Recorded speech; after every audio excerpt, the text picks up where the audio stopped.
The devil's advocates whisper in the hall, where justice wears a mask and truth begins to fall. Every thread they pull, every lie they weave, in the courtroom's dance, who's left to believe?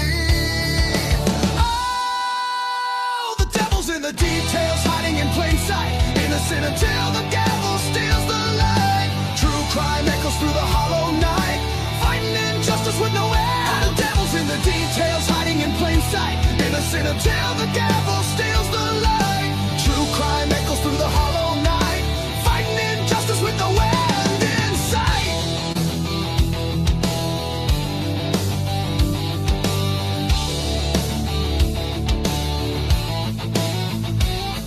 A photograph fades where the truth once stood. Blurred lines between the bad and the good. The scales they tilt with every silver tongue, while the broken cry for a song unsung. Black robes sway like shadows on the wall. One wrong word and the mighty fall. Who's a sinner? Who's a saint?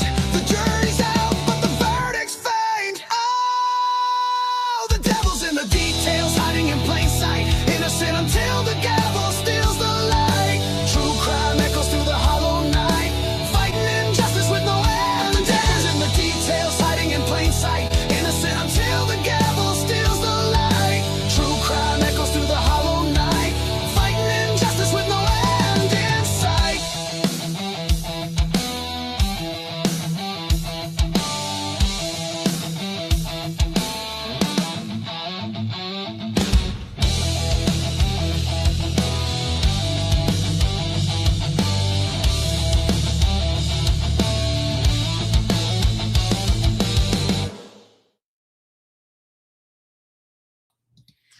All right. Welcome again to a Crimes After Dark show. I appreciate you coming here and sharing your Thursday evening. My team's letting me know that they can hear volume. I don't even ask anymore. They're just like, hey, yeah, we can hear you. It's fantastic backstage. We've got exciting things to talk about today. It sucks in this regard. We talk about on the Devil's Advocates, we have multiple cases we follow. We kind of had a big, long discussion about that yesterday. Today, I spent all day with a different case while my team's going, holy shit, did you see so-and-so's new video? Did you see the document drop at Idaho 4? Did you see Hitler's new response? I'm like, Jesus, would Idaho 4 slow down for a little bit? Like, it's been 3 years. Why is it busier now than it has been for the last 3 years? It's insane, people. It's insane.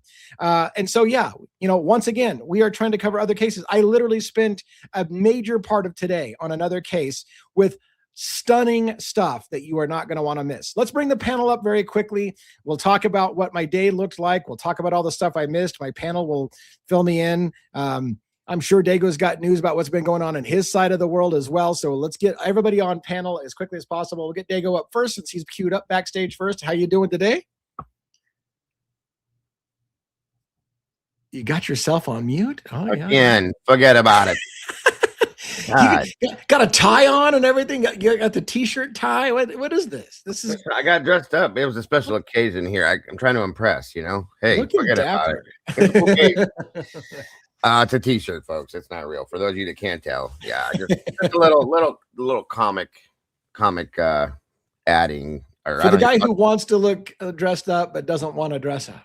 Yeah, because it's super comfortable. It's like dry fit material or something. I was like, what the hell? I don't have to choke myself out, but can still look right. It is what it is. Anyway. Any highlights in your day today that you had on your show and stuff? I mean, you had you had an attorney on today. What was Andrew D. Myers? Yes. Yeah. 100%. Yes. Great show. Great conversation. Andrew is he's so laid back. It's like sitting and talking to your neighbor about fishing. He's amazing. I love him. I always have.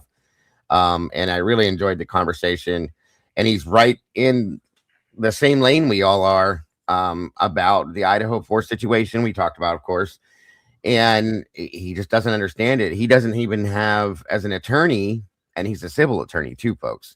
By the way, just so I don't know if anybody that was there listened and heard, but Andrew Myers used to be a reporter, which is why he went back to doing the podcasting stuff after he went to law school and all that, because he enjoyed it. So he's very laid back, though. Very, very nice guy. Very cool.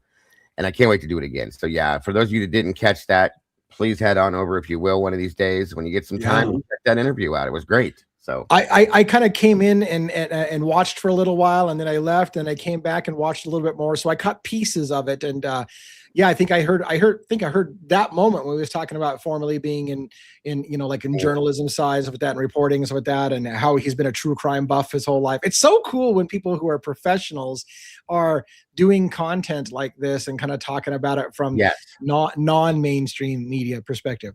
I'm going to bring Robin up next. We'll get one on last because one likes to give us a good monologue for the evening, and so I want to be able to give him the last shot to do that. Let's get Robin on stage with us. How you doing, Robin? I'm doing well, thank you. You're looking wonderful, gentlemen. First of all, I need to ask this. I mean, clearly, Dago was busy doing interviews today. I was busy doing interviews today. What the fuck were you doing today? What the fuck was I doing? Hey. I was emailing people for you. I'm part of your people. That's true. That's true. Oh, you forgot that one. Yeah, that's right. Oh yeah. I forgot. You're setting up stuff on the back scene. Shit, you actually do work for me. Yeah, right. Well, you don't work for me. You've got your full-time job. I was just teasing you, of course, but I know. That's our way of welcoming you, Robin. Just that's how you get welcomed around here, you know. Yeah. Hey, look, I was raised with 4 brothers, so I can deal with it. Okay. I figured you'd see it for what it was. Probably rather like, man, that guy's an asshole. No, it was all supposed to be funny. And you know what? It's great. You two are like that because I do the same thing with my mods, and they're just like, shut up. Just yeah. They believe me. It is what it is.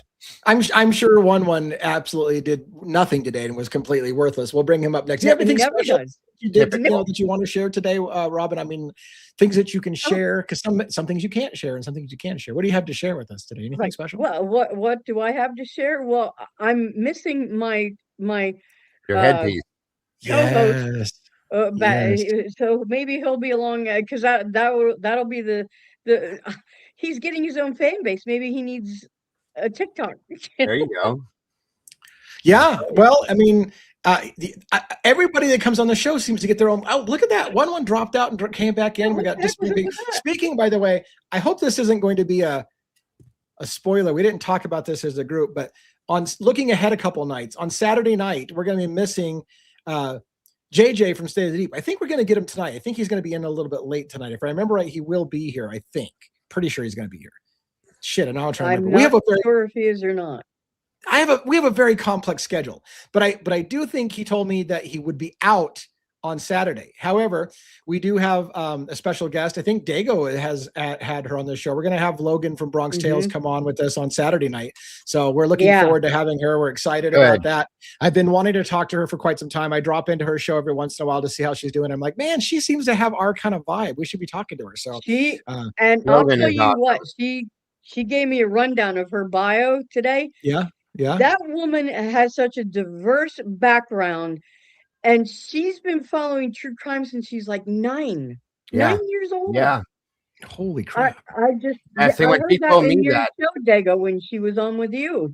She's just amazing. She explained her intro because, we had the same conversation as you and I did, Lee. And I was like, how'd you get involved? How did I get involved? All that. And she told me, and I went, she's talking about watching the Charlie Manson stuff when she's 9 years old. And I went, what? You're awesome. I love it.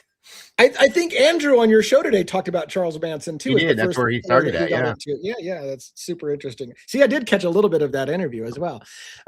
So hopefully that's a good thing for you. I mean, I know you've talked to her before. We've been looking forward to talking to her, and we got an opportunity with JJ out that day. I thought, well, let's see if we can get somebody on with us that can kind of fill a hole, since we're going to be short one of our members. And so, and I was hoping, I didn't talk to you about it, but I was hoping you'd be cool with that because you've had her on the show. I love Logan. She's amazing. She's really like very down to earth, very laid back, very easy to talk to, and I think she's gonna slide right in here like a glove, guys. That's just gonna be awesome. Super looking forward to that. Let's get one on stage, finish the panel out for the evening. Again, I'm not sure. We might get JJ a little bit later. I feel like we're going to get him a little bit later, but maybe not.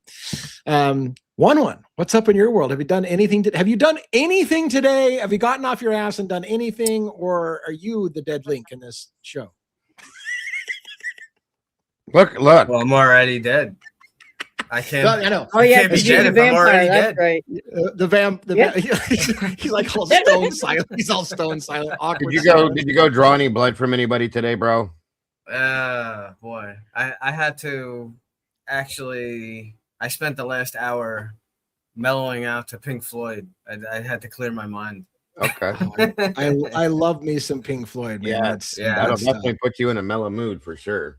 Yeah. So I do know one that you've been busy. I mean, I'm sure you had your regular job and you had your family, but I know you've been busy on our channel and stuff behind the scenes. So a lot of stuff happens behind the scenes that you guys don't know about. My team's always busy, and I can't even keep up with you. You got stuff to talk about tonight. I can't even keep up with. I think I talked to Robin like nonstop, like like all day. I'm like, oh, what about this? What about that? I'm excited, by the way, to hear. I'm excited to hear. I don't know if with Dago as long as he was on today. I don't know if he saw it or not, but Pavarotti, I understand, had some more talk about Kopaka. I want to know what the summary is. If you could talk about that. Yeah. So I wanted to watch that. Tomboy actually told me to check it out. I never got a chance to because I've been rolling all day with it. I got that's my thing. Like, there's only so many hours in the day. I don't even know how we all do it. Like, I was doing interviews with other people, pre-recording shows. We'll get to that in a little bit, but let's do the monologue. Let's get one to read us in, and then we'll talk more about what our day looks like. All right. Is it good to be alive in the den? Always. Thursday night. It's Thursday, right? Yeah. I think so. Yes. I did that today too. As always, love you, Jackson, Juliana, my beautiful wife. All right, here we go. Welcome to Devil's Advocates. This is where the noise fades and the uncomfortable questions get louder. This is not a place for quick takes or easy answers. This is where certainty is slowed down, stripped apart, and left under a harsh light long enough to show its cracks. Tonight, we step into the shadows of three tragedies that refuse to rest, stories etched into the public consciousness, not because they were resolved, but because they were explained just enough for the world to move on. In Idaho, 4 lives were taken in the dead of night inside a house that should have meant safety. A college town went from quiet to infamous in hours. Investigators spoke. Documents were filed. Narratives hardened fast. But when you sit with the timeline, when you stop skimming and start listening, there are moments that feel hollow, delays that linger, details that raise more questions the longer you stare at them. And the most disturbing part isn't what we know, it's what we're told not to ask. In Delphi, a small bridge became a symbol of unfinished justice, a grainy video, a voice recorded in fear, years of silence, followed by sudden certainty. An arrest meant to close the door, but instead it cracked something open. Evidence passed that twist, procedures that feel rushed or delayed at all the wrong moments. A case that asks a dangerous question. Is resolution the same thing as truth? And in Kentucky, violence crossed a line that should never be crossed. District Judge Kevin R. Mullins was shot and killed inside his own courthouse chambers. A place built to represent order became a crime scene. The sheriff, entrusted with protecting that courthouse, was arrested and charged with murder. A routine day collapsed into chaos, unanswered questions, and a chilling reminder that darkness doesn't always lurk outside the system. It can exist within it. Closure is comforting. Truth is not. This is not a courtroom. No verdict will be handed down here. But this is a place where the official story doesn't get a free pass. At Devil's Advocates, we argue the side no one wants to hear. We slow down the timelines. We sit in the silence between facts. We question the assumptions that became headlines and the headlines that became belief. Because justice doesn't fear scrutiny, and truth doesn't need to be rushed. Dim the lights, put your certainty on the shelf, and stay with us in the dark a little longer. This is Devil's Advocates. And with that, live from New York, it's Thursday night. Thank you so much. I appreciate that. And by the way, it's funny because I saw like Dago had some, probably old timer come in that hasn't seen him for a while, comes into to Dago's side of the stream and sees King of the Clips all over the screen and you talking about Devil's Advocates. And he's like, what the fuck is this? Like, I thought it turned on Dago's show. Yeah, CEO has been around for a long time. So my apologies for people that are popping in that haven't been here in a while. This is what we do in the evenings now, guys. But thank you for all joining us, very much so. It almost feels like, out of respect for your channel, we need to maybe make it a little bit more clear somehow, because I realize you're dual streaming, right? And so when we do this whole big long monologue about the Devil's Advocates, yeah, you're on the show every single night, but when you're co-streaming it, I bet it is confusing for people that turn it in. Like, why are we talking about the Devil's Advocates and why isn't Joe on, on screen, and what the fuck's going on? Like, where's Dago? We need to maybe work on that so that when those moments happen, when somebody hasn't seen you for a while and doesn't know what the hell's going on, they're not confused. Like, did somebody just take over Dago's channel? Yeah, Dago fell asleep and some guy in a hoodie showed up. That's what happened. Yeah. Yeah. Some vampire guy. Yeah. Right. So look, I mean, for those who don't know, we'll be a little bit brief on it. I was on Dago's show as a guest. We hit it off like two peas in a pod. We had him on our show. We hit it off again like two peas in a pod. We have kind of a panel over here. Dago started showing up more regularly, and it just has never gone back. Our communities are very, very enmeshed. We love each other. We cover a lot of the same cases. It just was a match. Yeah. Made in heaven in a way. Now, my show was a regular show that he started coming on my show, which is why we kind of do a lot of lead into Devil's Advocates. But for those who are unfamiliar with why that is, this has been a good thing, I think, for both of us. But maybe we need to, make sure Dago gets his props so people know what the hell's going on when he's broadcasting and it's got my branding all over the place.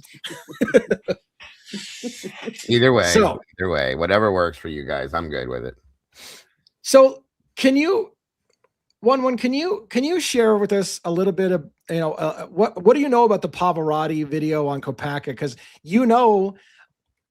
Idaho 4, I'm one of the people that has been saying for the longest time. In fact, I want to repeat, my first ever video on Idaho 4 on social media before I used to blog, but when I did social media, my first one was, what if Brian Kohberger was just the getaway driver? And I asked, what if somebody else actually was the person who did the killings? It didn't seem like Kohberger was the kind of person capable of it. And what if he just drove a car? Maybe that's why he got tagged with it, because he was there, but maybe he never even went to the house. That was one of my first videos. And here we are 3 years plus later, and people are more and more talking about, like, Howard Bloom. I don't think Kohberger did it. I think somebody else did it, and Kohberger was there, and maybe he was trying to impress a friend with the forensics. But all of a sudden, fucking after 3 years and a guilty plea, people are starting to say, hey, wait a minute. And guess whose name keeps coming up again? Kopaka. Fucking Harsh Reality's talked about Kopaka. I've talked about Kopaka. Yeah. We got 4 requests on Kopaka. And now Pav's talking about Kopaka. So explain to me what he did today, or what he said. So he's basically, a few things. So he's focused on, obviously we everyone's pretty much showing Steve G's interview, right? We did it yesterday. How he kind of blurred out, that there were 2 people kind of that were targets. We pretty much know that now. So he was kind of bridging some stuff that has to do with that, to focus on that.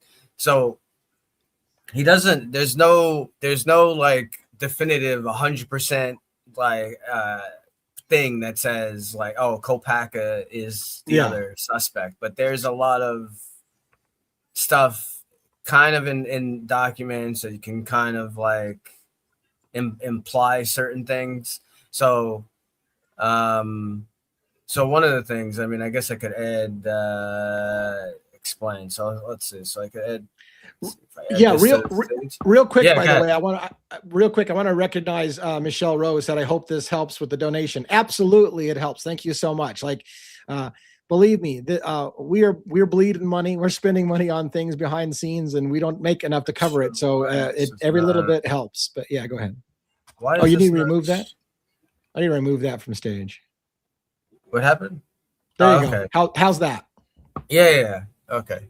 So this is from one of the documents, and it's so I'll just read it. So it's what the state is not saying is that they're talking about timing advance records, okay? That the timing advance record existed in AT&T November and December 2022. The state has to know this to be true because in April 2024, the state produced the actual records from AT&T for cell towers and individual timing advance records for 2 of the 4 deceased. And then they had this thing blacked out, as well as over 3,800 people on the cell tower. These records were from November 2022 and were produced in discovery of Koberger in 2024.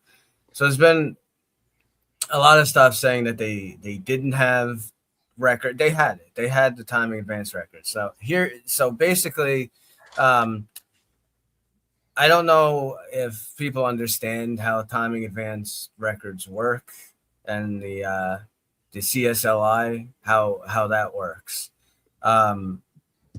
So timing advance, it takes like 2 points. If I had a map, I could kind of show you, and it basically you put a line. You can draw a line from one, like they'll use like a tower within another tower. Mm-hmm. So there's usually so you're within a tower. Think of it as like a circle.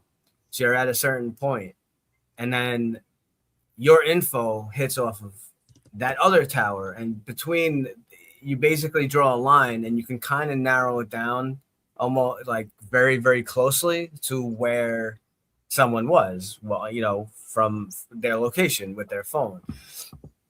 What the important thing that's what it is about that is that they never, they say, oh, they didn't have the timing advance records from BK. Well, it's a bunch of bullshit. They do have, they don't want to show, they're trying to like play games with it and say that they don't have it. Because in that immediate circle that covers the Moscow area, in that area that they're focusing on, you're not going to find BK. That is the whole problem. That's the issue. Right. So they're saying, oh, we don't have it. They do have it. They had 3,800 people. They're saying they have Xana and they have Manny's. And there it is right there. Bingo. You just said it 100, not to interrupt you, but they could have Brian's, right? If he was in that box. We'll just say if he was in that box, okay? So they have Xana and Maddie's. Right. If that tells everybody that he wasn't in that box, okay? Right. And that was an important thing. When they first did Dragnet of 3,800 people, Koberger's phone wasn't in it. And that was a problem for them because he wasn't there. And I want to clarify one other thing, and it gets a little sciencey, and I hope I get this right. It's been a while since I've done this because I had this down a while ago. The fuckery comes with this. AT&T at the time of the murders, AT&T's policy was not to just turn over to law enforcement timing advance records. And so what Moscow Police Department tried to do was what I would call fuckery, which is they told you, look, AT&T doesn't provide timing advance records to law enforcement. What they failed to tell you is the FBI was already embedded, and the FBI did get the timing advance records because the FBI requested it and got it. And Cy Ray, the expert on timing advance records, knew it. And he says, you're doing a fuckery on the public. You're telling them AT&T doesn't provide, as a general practice, timing advance records to law enforcement, which was technically true, but you're hiding the fact that you did have it. You had it, and I know you did, because I saw your work, and I saw what you were saying that you can trace Koberger doing. So you must have the timing advance records because I know this business. If that makes sense. And that's when Hitler shoved his foot up to his thigh, down his fucking throat, because the statement he made when he called Cy Ray a conspiracy theorist and all that, he had no idea what the hell he was talking about, because all he would refer back to was the 7 days. That has no bearing on this, guys. The feds don't need 7 days, 10 days, 3 days, 4 hours. They can do whatever the fuck they want when they want to do it. So it has nothing to do with that. that's where he should have kept his mouth shut. Period. Yeah. Right, because they have a back door in order to get those timing advance records through Boyd Jackson. Yeah. Right. He's Well, the guy has worked with him, so Cy knows.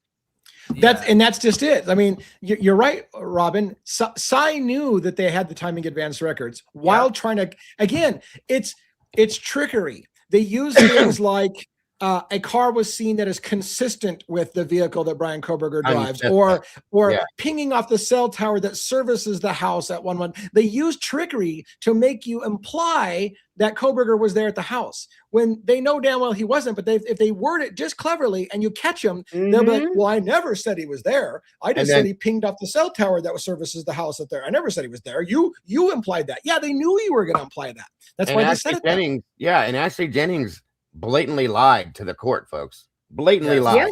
Yes. She knew she had it. She knows she has it, and lied. And that, in my opinion, I'd like to understand how that's okay. That should have thrown that shit out right there, in my opinion.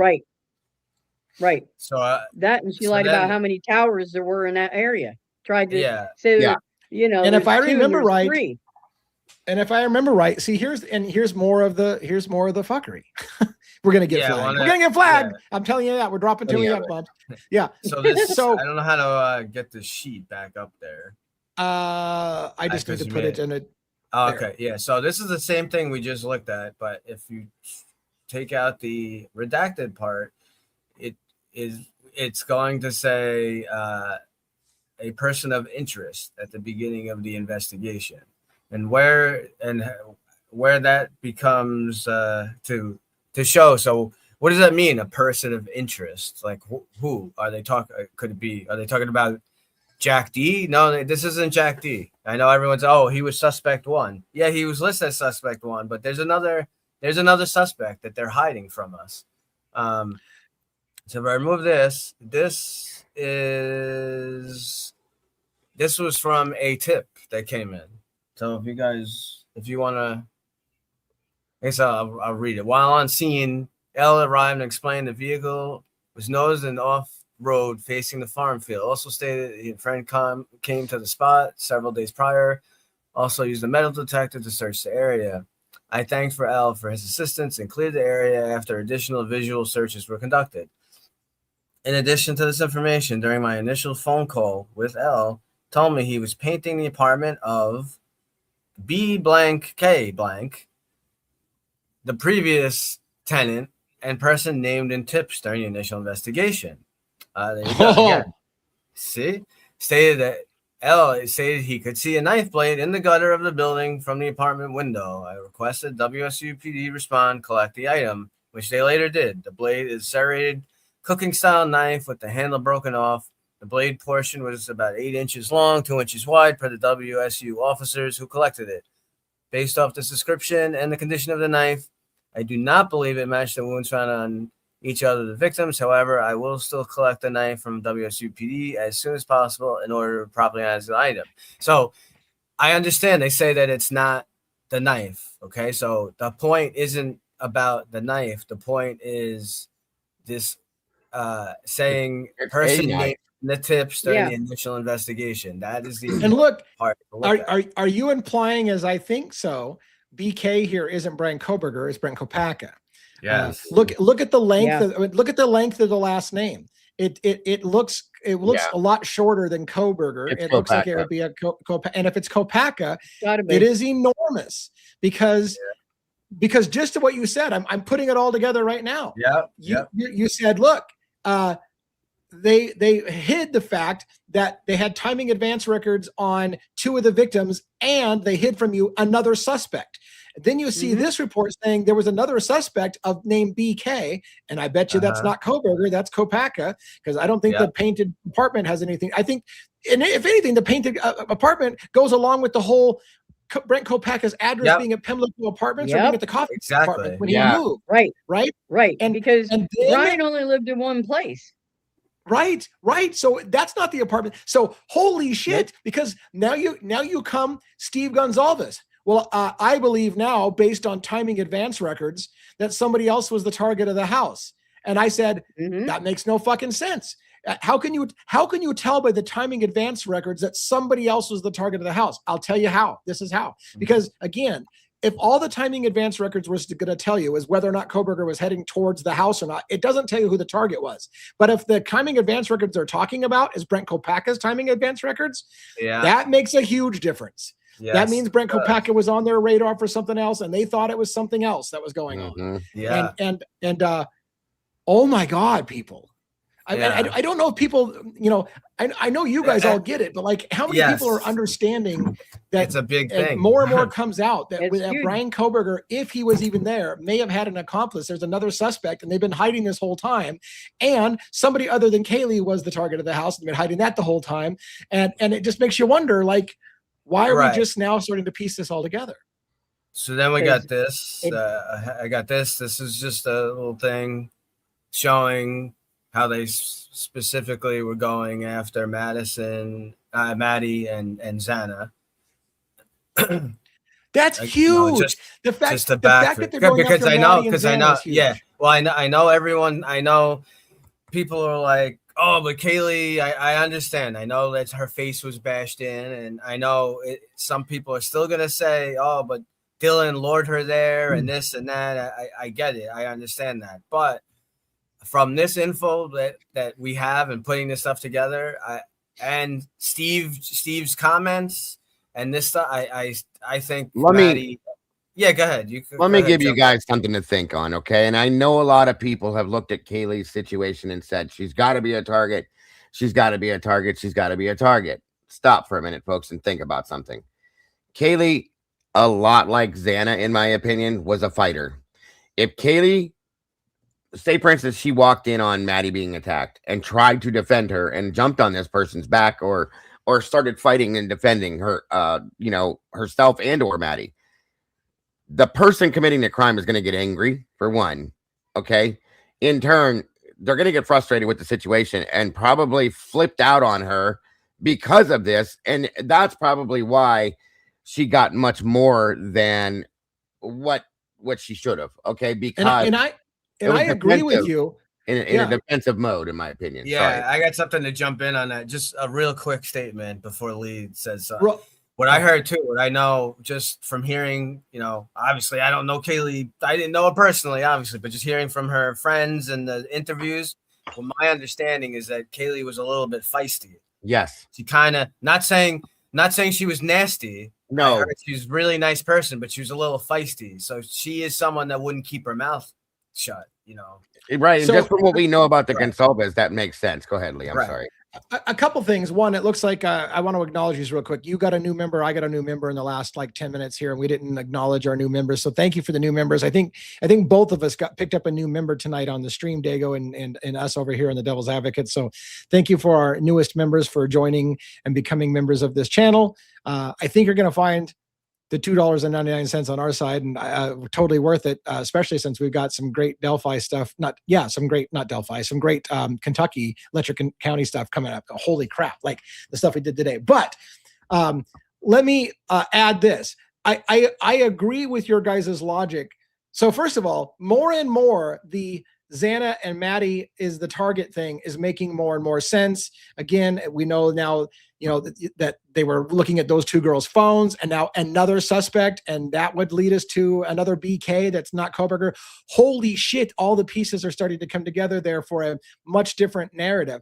And I agree, Kaylee could have just enraged somebody. I still don't think it's out of the possibility that Kaylee was lured back because they knew the hit was coming on the house. And it was like a 2-for-1 deal. It's like, if Kaylee can get back at the house and they're already going to come there for two other people, they could take Kaylee out at the same time, because it might've been a 2-for-1 deal. And that's where it gets confusing people, because they're like, well, that's not realistic. It might be. If somebody knew that a hit was coming on that house for two girls, they could have brought a third one in just to make sure she's there for it. Yeah, 100%. That makes perfect sense. What I think is that it's not mutually exclusive. All four, unfortunately, could have been targeted for different reasons. But what you have to remember is that you have players who could all be intertwined. Yes, we have Kopacka, potentially. We have potentially Brian. But you also have Quinn, who has drug ties. You have Right. Jonah Chapin in the area that night, who is high up on, and potentially frat involvement. This, I'm Yep. telling you, this is like a perfect storm Yep. of several different factions. And those four young people who didn't deserve to die somehow are intertwined in all of it. Yes. Andrew Myers today, one of the main things he said was that he has always believed that this had something to do with drugs. Maybe not necessarily a hit, but it definitely had something to do with drugs, as I've thought. Most of us have thought, pretty much from the beginning. Welcome, Sandram, to the sauce. Thank you for jumping in and joining us. Another meatball in the house. Appreciate you. So yeah, and that's why I don't like to. We don't have the 100% right definitive info. So of course, it's a theory. We just bring up stuff. We put stuff out there. That's how we discuss things. But for that reason, to me, I think there's enough info that shows this was some kind of cooperated drug hit or whatever. And this is why, I can't let it go. Why would Dylan be left alive? Dylan has some, it might not be Dylan that is the bad. Remember who her boyfriend was and who he's connected to. There's something there. There's definitely something there. Was Quinn there? We don't know. We've been trying to show that. We don't know if Quinn was there. There's weird things with that, but a regular, like a hit, they're not going to leave witnesses. A drug hit, a revenge hit, right? They're not going to leave witnesses. So why would Bethany and why would Dylan be left? Why would they be left alive? Dylan is Quinn's girlfriend. Yes, exactly. Yeah, right. So right? That, what did she even said? And she even said what she gave us the info. She gave us the answer. She said it. What did she say? I don't not word for word, but her quote. What did she say? I think it seemed like the person. I think he may have known me and wanted to protect me. Yeah. Yeah. Yeah. Well, who else would have known her? Good point. That has those kind of ties, but Quinn Kelly. And again, I'm not trying to accuse, but these are questions that have to be asked and they can't be ignored. So once again, here we are on a show talking about our favorite topic. Was there more to his Kopeka connection? Well, there's a little thing here from Hitler. It's like a minute. Okay. You'll see. Does it have audio? Does it need audio? Hold on. We got the wrong thing on screen. Blood in the house. Wrong thing. Whoop. There we go. I just backed it up. Okay. Ready? Yeah. If the magistrate judge had been told there's unknown male B in blood in the house attached to the handrail, that might have made more of a difference to her. Maybe a sheath that can be carried to the house and blood in the house that's not the same, maybe that matters. And then maybe the car being completely empty of any blood DNA connection, maybe that matters a little bit more.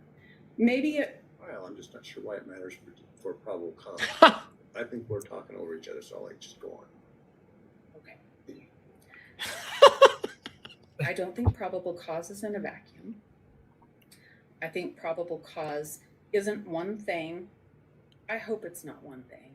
I hope there has to be a little bit more than one thing, especially when you've got another thing that's the same as the one thing. Well, I said I wouldn't do this, but I'm going to do it anyway because you brought up blood DNA of an unknown individual that was found, I think, on the handrail. Yes.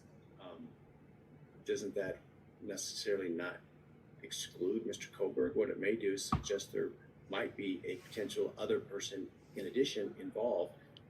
No shit. So you no said shit. It, so see how he said.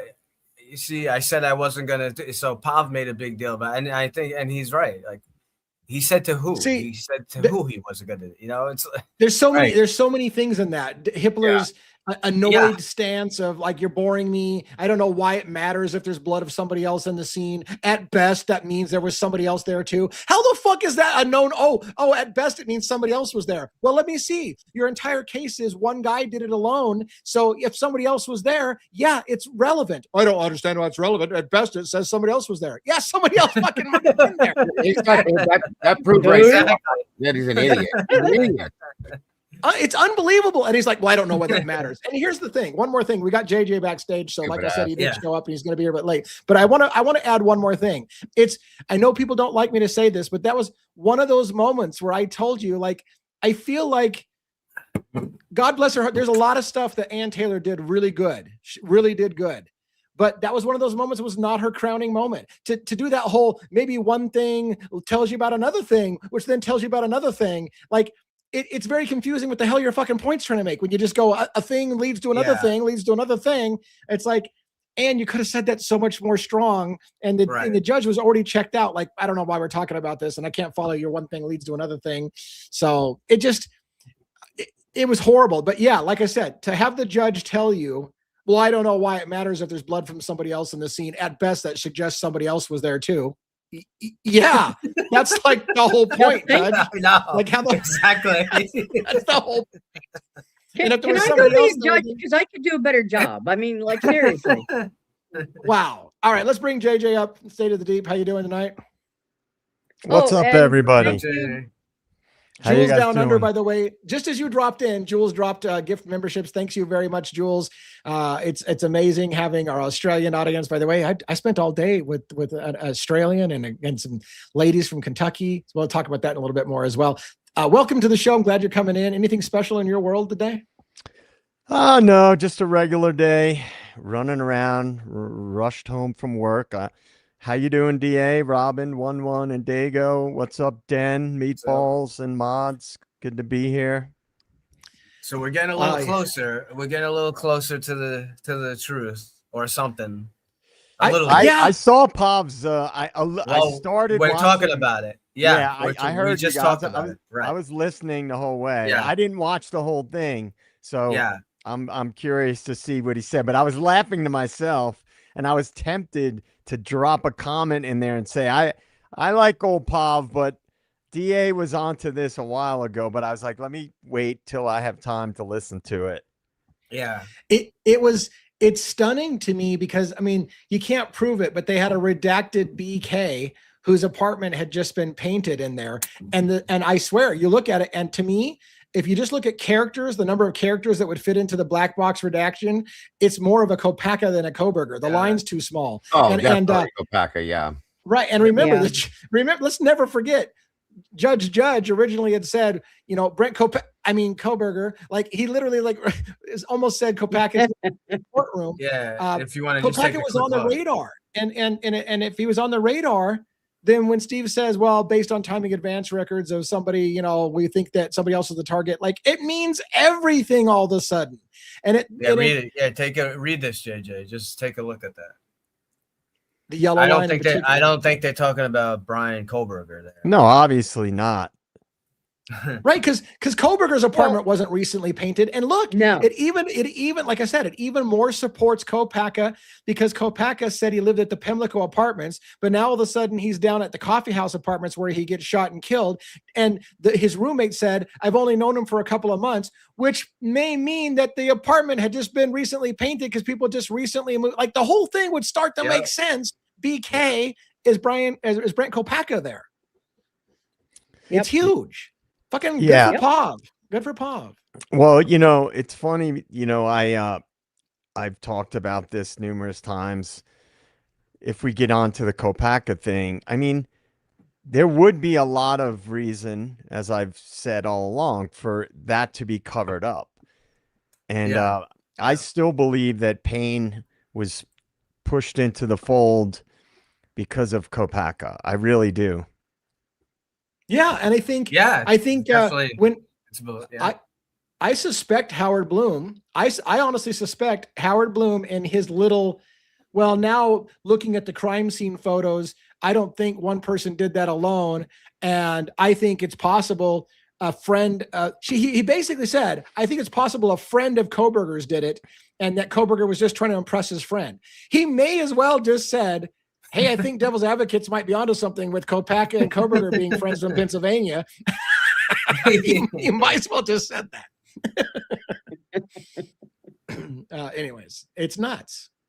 Let's see what else. Yesterday, I did watch it last night. I didn't see that there would be any kind of big probative value in it. I mean, it's good to see the Corner Club. The problem is that I know JJ watched it too. The issue is that they redacted all the faces, and there's no audio. So, you could see Kaylee, you could see Maddie.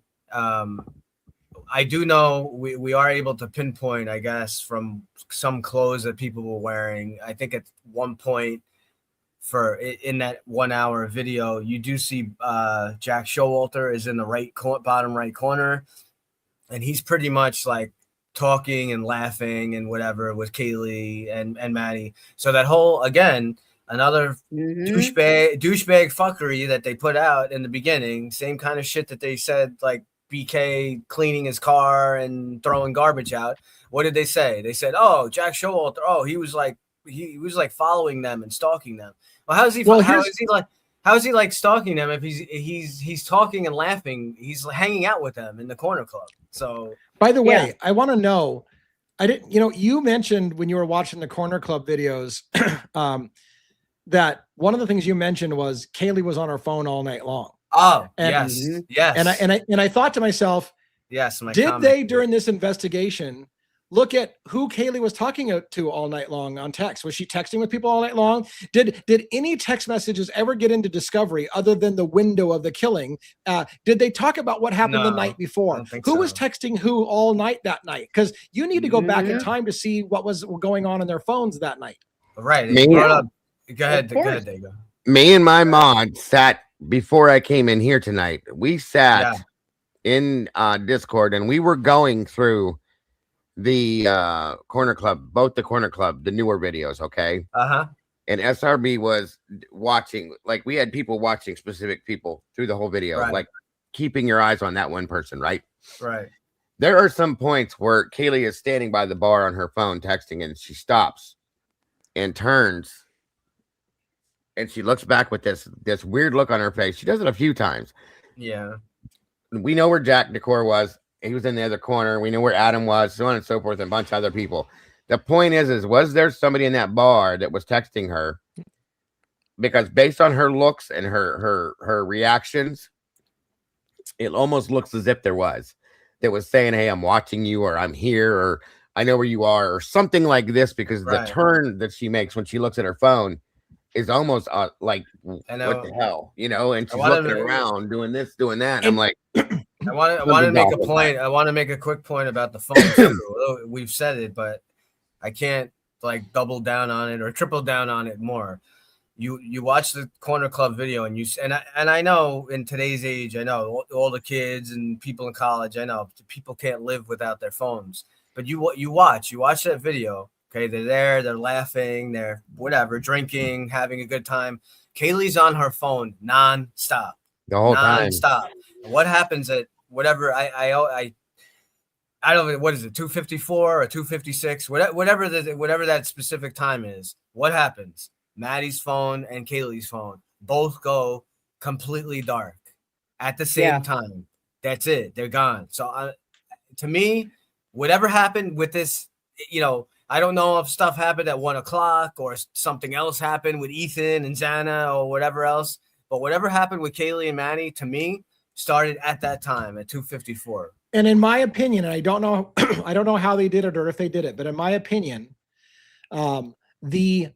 looks like you got a gift over there, Dago, on your side. So let's pin that real quick. I'll get back to that in a second here. How is it possible for autistic PhD student with visual snow and a heroin addiction able to kill 4?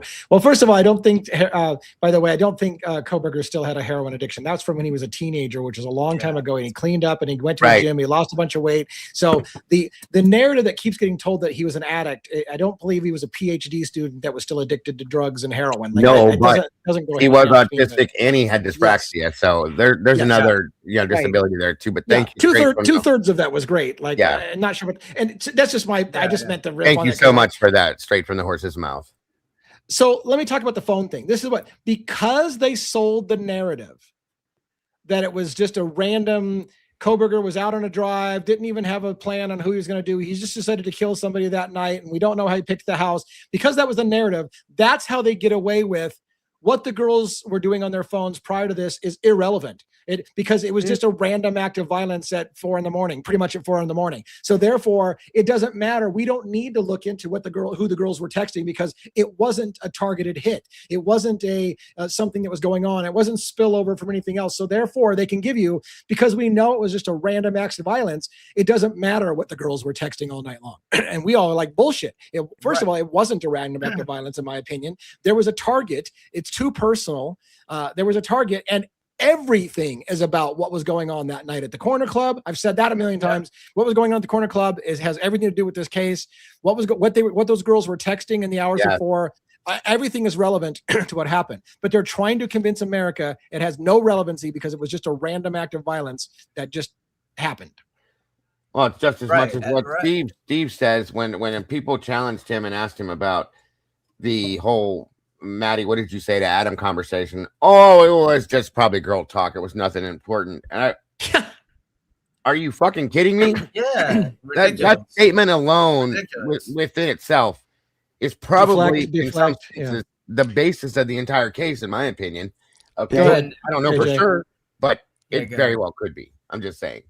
So that just kills me. I'm sorry. Go ahead. The one thing I wanted to say regarding the video is I thought that one of the most interesting scenes of that corner club video was in right at the beginning. So that was Jack Showalter with the Idaho sweatshirt, correct? Yes. Okay. In the right corner. Yeah. There's one in the very beginning of it. Maddie's at the corner of the bar. If you're watching the video, Jack's to her left and some other guys to her right.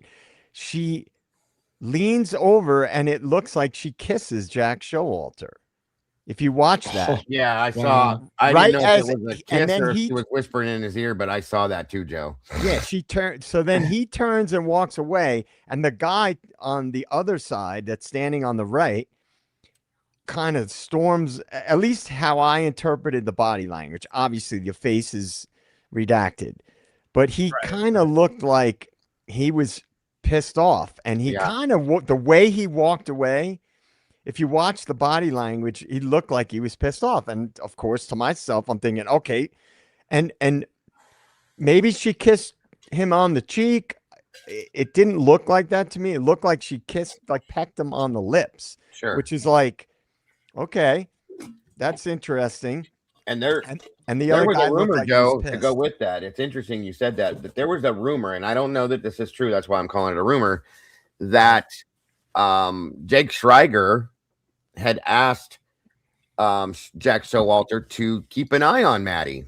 Okay, that's a rumor. I can't verify that, but Jake Schreiger, of course, Maddie's boyfriend, is in Boise, and asked that, which is one of the reasons why supposedly Showalter walked them home, so on and so forth. So that's kind of an interesting theory, Joe, to say, or not a theory, but a visual. You know what I mean? Yeah. Oh, yeah. And I'm just being clear to answer the person's comment. Right. It was Maddie. It wasn't Kaylee. And I watched it several times. Now it's hard because his face is blurred out. So when she leans into him, that you can't see the contact. But what it looked like to me, it was a kiss, like not what you would do to your buddy. And then the guy on the other side looked his body. I'm going by body language, kind of like walked away like he had an attitude or something. It could be nothing. But that particular scene caught my eye because I was not expecting that. I'm thinking, oh, this Jack Showalter guy, they barely paid attention to him when they were walking to the grub truck, and at the grub truck, they barely paid attention. Now, people play games, obviously. Yeah. And you have to ask, Joe, like, if that happened, I didn't see it myself, so I'm pulling shit out of my ass now. But if that happened, could that be the basis of what if Jack if you're, are you alleging that Maddie may have kissed Jack Showalter, right? Or not? Yeah. Well, yeah. Right. Yeah. So if that happened, could that be part of the basis of they're going to get you for that, Maddie, kind of thing? Like, did she piss somebody off that saw that, and he's like, they're going to get you for that shit? Like maybe he didn't even see it coming, and it just kind of, she did it, and he's like, they're going to get you for that. Like, that could have been a problem that happened at that night, right? And, it added her to the target list or something. Last thing I wanted to say about that little, I'll just call it a scene, because it was a short thing at the very beginning. Yeah, right. And I sent it to one last night. We went back and forth briefly about it. And I said, that's kind of interesting. I understand. I'm not like some prude guy. I was young and hanging out in bars, and, people may have a boyfriend or a girlfriend, but they're out drinking and stuff happens. You get flirty, I understand all that. So I'm not saying, what I'm really focusing on is not that, oh my God, that has something to do with what happened. What I'm saying is, I didn't expect to see that. Yeah. Because of what I saw at the surveillance video of them walking, and then at the grub truck, right? There was no affection, it seemed like, between the girls and Jack Showalter. He was kind of like a third wheel, kind of looked like. But so when I saw that, it surprised me. I guess that's my point. And Maddie was overly intoxicated that night too, and that will lead, unfortunately, sometimes to mistakable things that you may do. I've been there and I've done that. Not that exact same thing, but you know what I mean. Yeah, 100%. And now you see that they had the timing advance records of Maddie and Xana. So they know, they know when Xana got home. They know where Xana was. Right. So they're just hiding it from us. There is no mystery. Right. They know. We don't know. We're assuming we're trying to figure it out, but they know. They clearly know. There is no mystery. They know. And now they're moving to reseal stuff again. After all the orders to unseal stuff, now they're moving back to seal stuff again. So here we fucking go. Yeah. I don't understand why we can't tell the truth. So this just came out today. New document, folks. Right. It's a 2-page. I don't know if people can you read that or no? It's pretty small. Blow it up a little bit more. One. If you go to the 3 little dots up there, it'll blow it up a little bit bigger. There's usually like 3 dots in the top corner, and it'll give you the option. If you click on it, it'll show you where you can enlarge it a little bit more. I hit maximize. Yeah, I don't have that option either. There should be like I can read it. I mean, it's based upon the state's supplemental response to court's third order regarding sealed documents and motion to seal filed herein. The court does hereby confirm and order the state's supplemental response to court's third order regarding sealed documents and attached exhibit is exempt from disclosure and is sealed pursuant to Idaho Court Administrative Rule 32G1 for the reasons stated in the said motion. And then so more agreeing to seal stuff and more agreeing to seal. Yeah. Right. Because that makes sense. I mean, the case is over. We know exactly what happened. It was an incel who couldn't get laid that killed 4 people in the middle of the night randomly. So sense to keep all that hidden and lie about it and talk about and try to obfuscate who other suspects were and lie about timing advance records. And all of that's necessary because it was just an incel who couldn't get laid that decided to kill a bunch of people. That's why we have this level of unprecedented fuckery still going on fucking 3 years after the fucking plea deal. Are you kidding me? Like why do we buy this? Why does anybody buy that? I mean, nothing. The thing is, as I gonna sound like a broken record, as I've said before, there's so many different things. Like for example, the one that we talk about all the time, DA has said it a million times. Every forensic investigator that's ever existed in the history of forensic science would investigate the people, either one close to or spouses or former spouses of the victims, and the people that were last seen with the victims. They wouldn't do that and clear them in a couple of days unless they knew who did it. Right.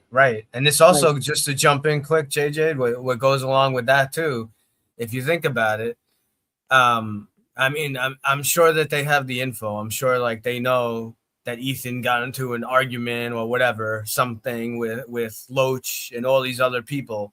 Why would they not make a big deal about interviewing all these other people and the Banfield people? And if they already know, that's the least famous thing. If they already know, they don't have to waste their time on some of this. So. Right. And the one thing I've thought about a lot, and I've probably said it before, but I think it's a big one. See, I've always thought, like regarding the frat theory, that would they risk if they had evidence to point to something to do with the fraternities or a fraternity, let's say, they'd be, in my opinion, they would be at major risk if they knew about it and let it go. If a whistleblower came forward later, right? They could get, I mean, that would be one of the biggest corruption scandals in the history of criminal cases. They knew that it was connected to these group of people, and they didn't want it to look bad for PR, so they covered it up. And then a whistleblower comes forward in the future, right? So I've tended to steer away from that theory for that reason. Now, as far as Kopacka, now that's a very different situation because he's gone, supposedly, right? He's gone. So there, unless somebody that was there, if he had a connection to it, I'm not even saying that he was the sole perpetrator or anything like that, but if he had a connection to it, and the only other person or persons that knew about that connection were somebody that maybe they don't know about, right? Or if it's let's say Koberger was peripherally connected to it, well, they could railroad him like they might be doing, right? And they could be a way that they threatened him is why he's not saying, look, I was there, but I had nothing to do with it. But the other guy's gone, right? So he's not coming forward, right? So they with the frats, it's a very different situation because it's a lot of people. At some point down the road, a whistleblower could come forward. So that's why I've steered away from the fraternity connection. Yeah. This case is going to give me nightmares. Real quick, if I can, I want to thank again from straight from the horse's mouth. Thanks, Lee. Who did Jack D call to get Murphy, or why did Jack D call to get Murphy, but he didn't call them to let them know their daughter was dead? I've always questioned that myself. Why did they not hear from him before anybody else? They were so close to him. They worshipped him per se. They treated him as though he was part of their family. In some ways and senses more than her.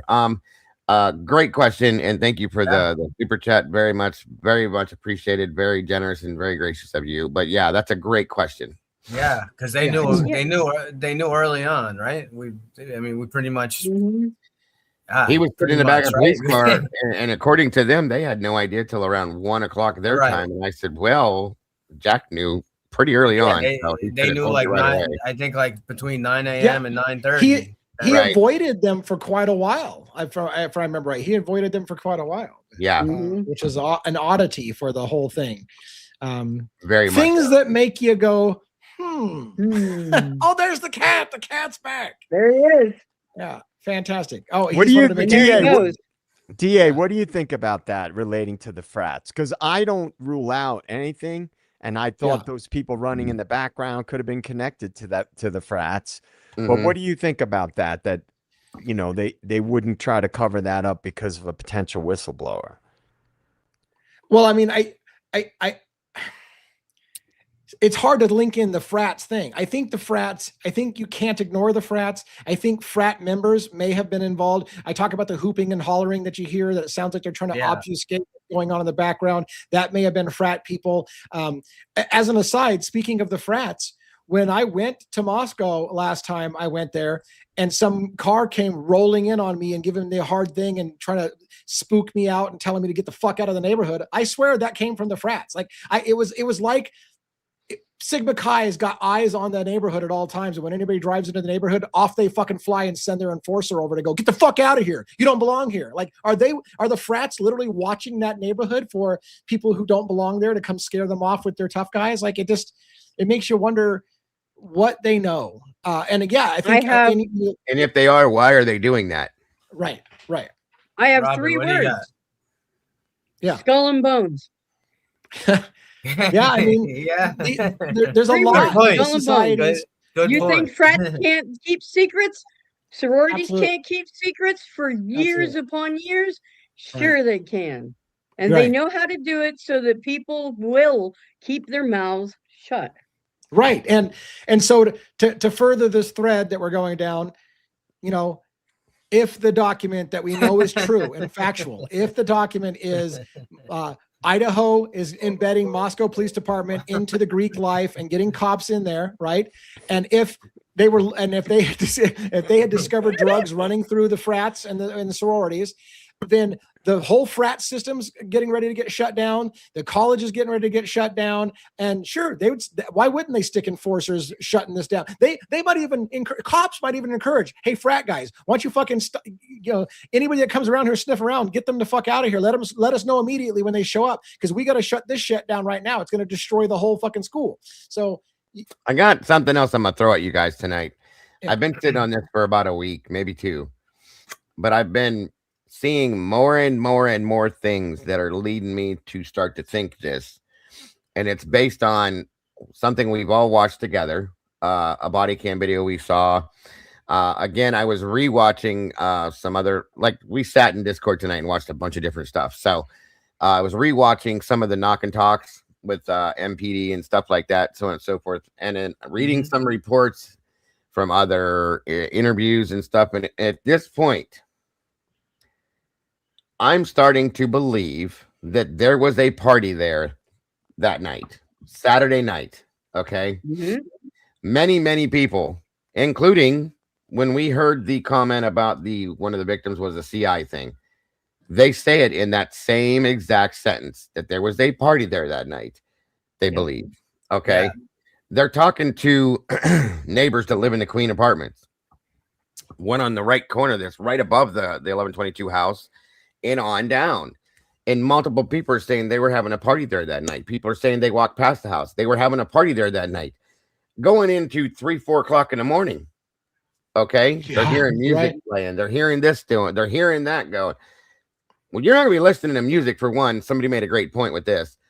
Dylan makes a statement that her and the girl that went to the bar with Kaylee and Maddie were watching Vampire Diaries at one point. Well, you're not going to be having music blaring and having a party going on, sitting down watching Vampire Diaries for one. So that kind of avoids that once again. Right. You know, but there's people walking by the front of their house, walking home to their apartment, saying there was music blaring from there, and it's normal, so nobody thinks twice about it. So there's people saying how obnoxious it is, how regular it is, so on and so forth. But I'm starting to believe that there very plausibly and very possibly could have been some form of a party going on at the 1122 house that night. So that being said, knowing the parties that they have, okay, and we're told that there were multiple parties at different places, but that kind of would change this a little bit for me. If there was a party going on at that house of any sort, there's not going to be just a secret attack and people murdered from that. Okay. What if something in the midst of this party went bad or went wrong during the party and kerplunk? Okay.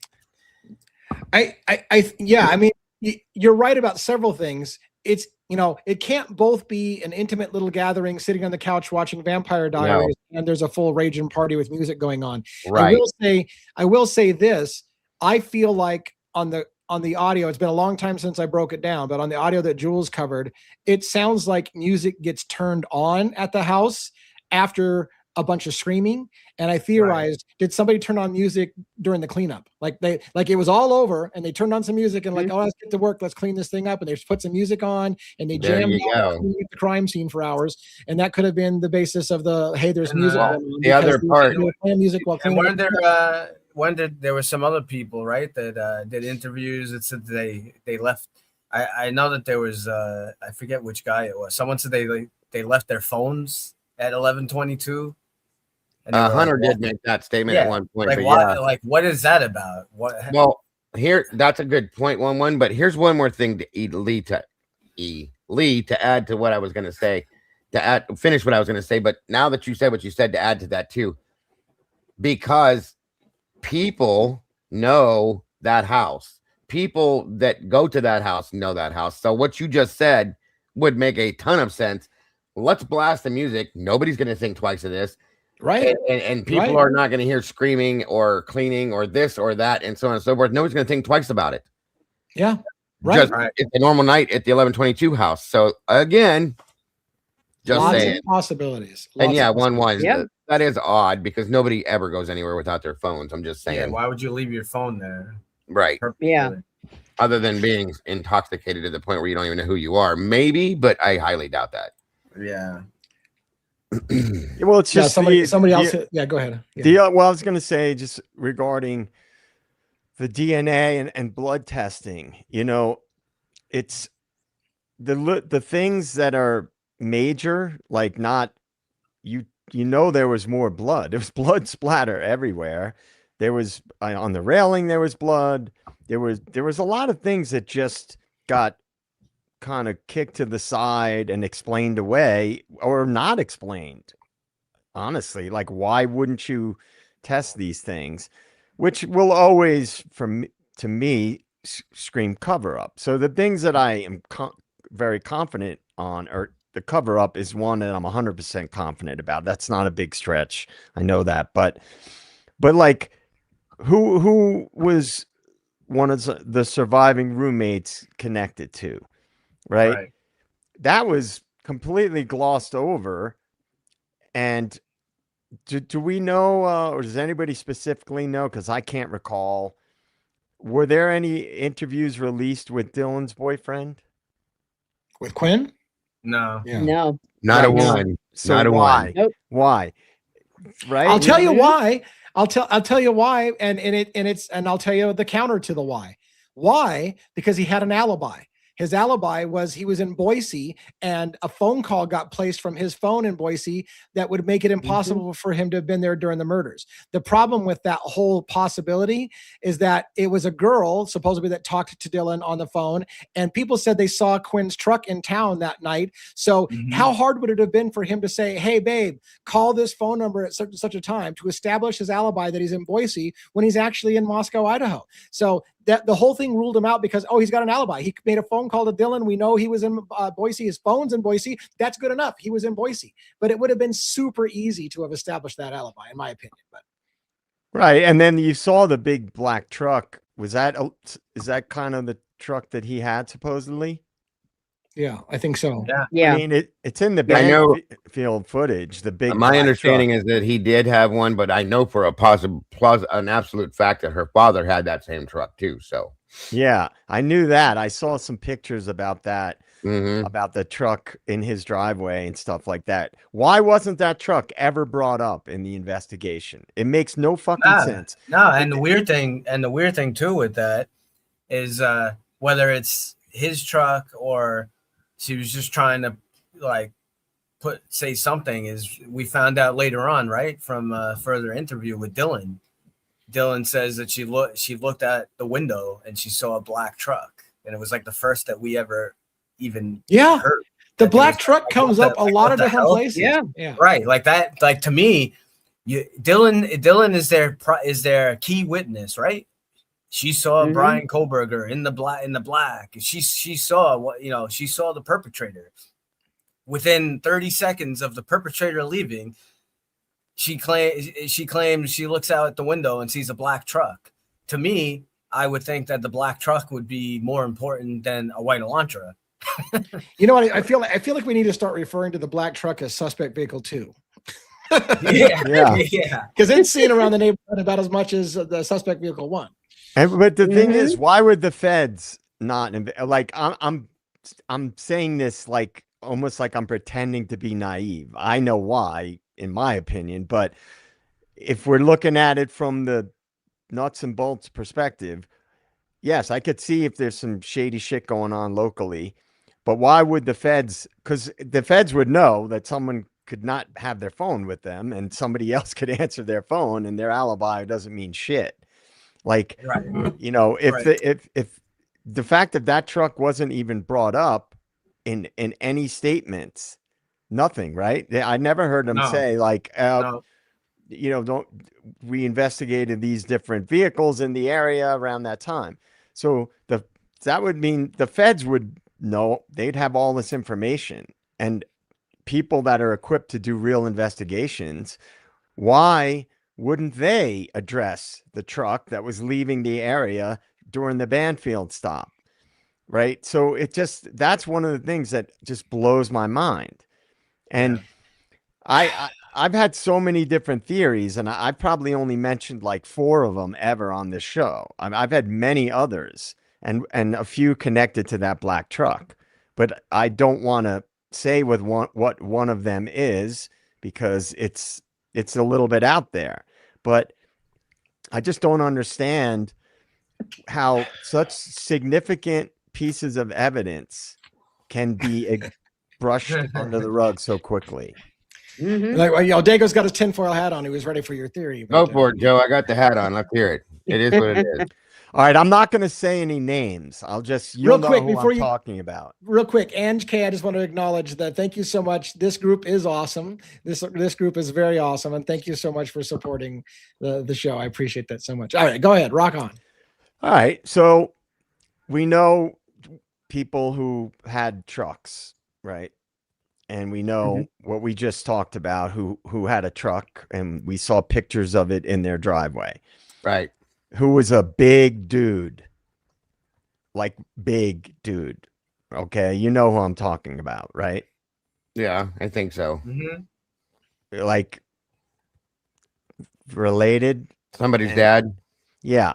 Yeah, I know who you're talking about. A big dude. When I say a big dude, I mean a big yeah, he's a big guy. He's a big guy for sure.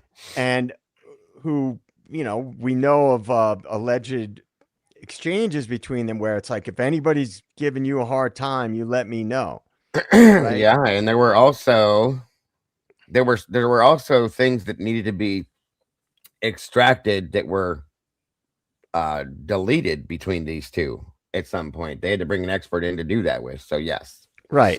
So one of the outside theories that I had is, what if there was shit that went down in the house, as shit does when you have a bunch of roommates in a house, different personalities, different ages, different dynamics between people. Shit goes down, and somebody goes crying to one of their family members about what happened, and that person gets lit up one night and decides to drive over there and stop by, and then an argument, and I'm just speculating, but an argument ensues, and then shit gets out of control. Now, I said it, I was clear, this is an outside theory, but because of the fact that truck was not even looked at, and why a certain person's story steered completely away from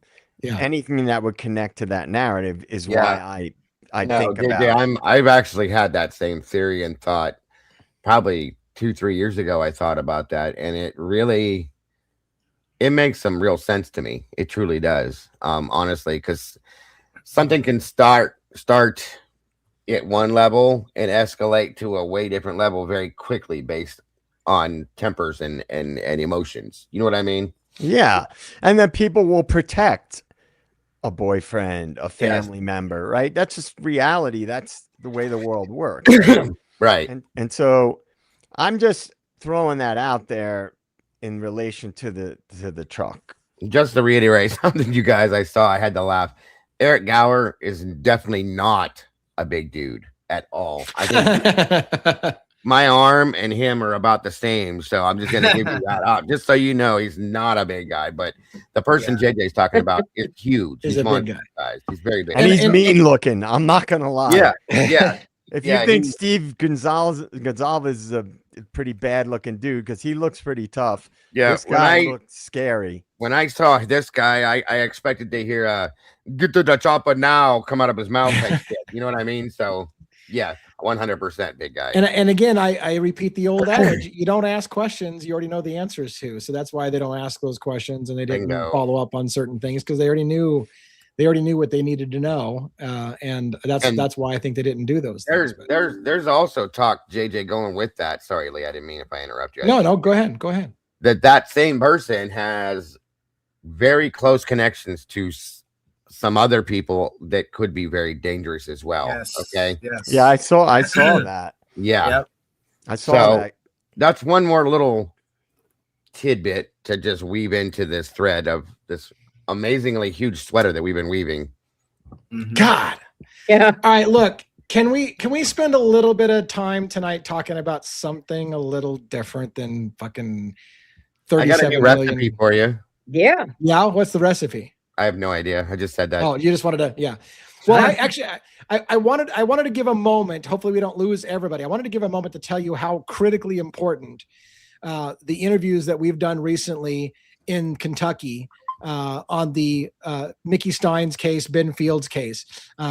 We are starting to get heavy into that thing. We had the opportunity to meet with another YouTuber from Australia who made contacts in Kentucky, and we did a couple of interviews today. You guys need to get on board immediately with this case. As a primer, we talked to Jody from the defense rests. By the way, what looked like it's so funny, the difference between Australia, and UK, the British spellings versus US spellings. So I saw that she wrote a defense rest, and I'm like, hey, she spelled defense wrong on her name. No, that's how they spell it in Australia. Yeah. We spell it differently in the US. And then I'm like, wait a minute, if I put it on my thumbnail with the way she spells it, they'll all be like, DA doesn't know how to spell. And I'm like, no, it's like, our two countries spell certain words like color differently or gray differently or defense differently. Anyways, the point being is that, wow. Before any of you meatballs try to run away or jump out of this pot, I will rip you right back down. Hold still for 5 minutes, because this case is another case that we here at the cafe have been covering from day one. Okay. And I'm telling you guys, you don't want to not hear this stuff. Okay. Just hold on for Dago, and you and I've talked enough. Our generation doesn't want to put up with the shit that I just heard today, right? And you're getting involved in this too. Just to give you a teaser of one of the interviews, Taya has been interviewed by Brian Enton. She's been interviewed by Vinnie Politan from Court TV. She's got a documentary she's going to be in a documentary. You're going to get to know her very, very quickly because she's going to be all over TV. She talks about meeting Kevin Mullins when she was an underage girl and forced to perform oral sex on the judge in the judge's chamber when her employee with him. And that's the start of how that conversation went. You need to hear the colossal fuckery in Kentucky that goes on. It is insane what they do to human beings in that juggernaut system where the allegation can be made. They trap people in drugs. They get you into the system. They throw charges at you beyond what you can afford because it's a very poor county, and then they just churn the wheels and turn you into sex trafficking and all kinds of shit. And now people are getting murdered in that case.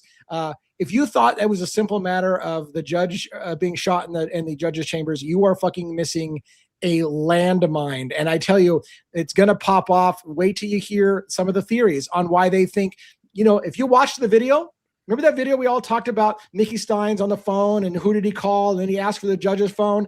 These girls that I talked to today have a different theory about what that phone call was. And it's fucking amazing. You need to hear it. It's new shit to think about. So for those who, you have a lot of brain capacity for stories that have a million different possibilities, get involved in this one. It's going to be insane. And yes, I'm telling you, the Letcher County stuff, folks, for those of you that have been with me and Lee, I've been on this, like I said, I'm pretty sure you have too, right, Lee, from day one with that one.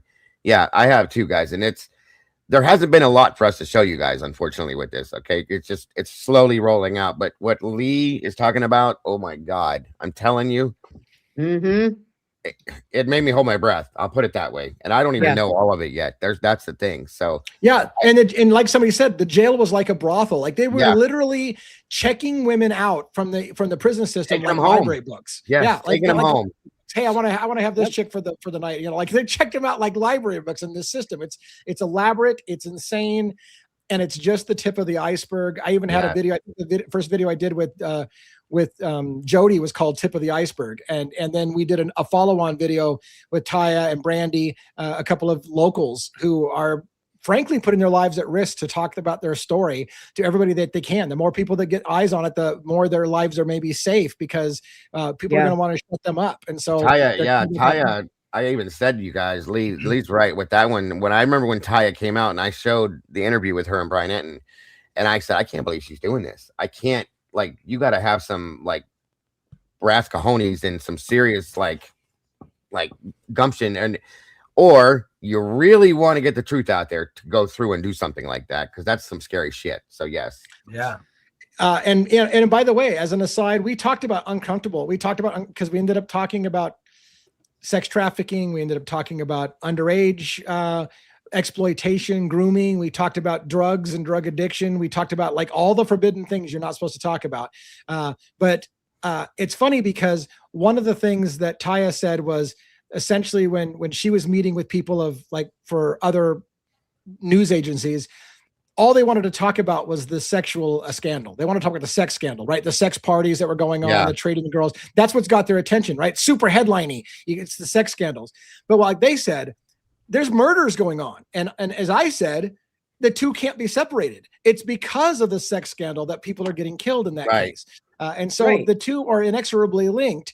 Of course, mainstream media wants to focus on the sexy sex scandal part of it, but will they cover the murders? I don't think so, since Jennifer Hill just died in the middle of a lawsuit, and their coverage of that was, well, she just died. We don't know. We don't care how. She just died. And so all charges have been dropped in that case. And that's as far as mainstream media went with it. No follow-on, no like, hey, isn't that really suspicious in a case that's going to send high-level people to jail? That, oh, she just died. Okay, moving on. And on the 6 o'clock news. It's like, really?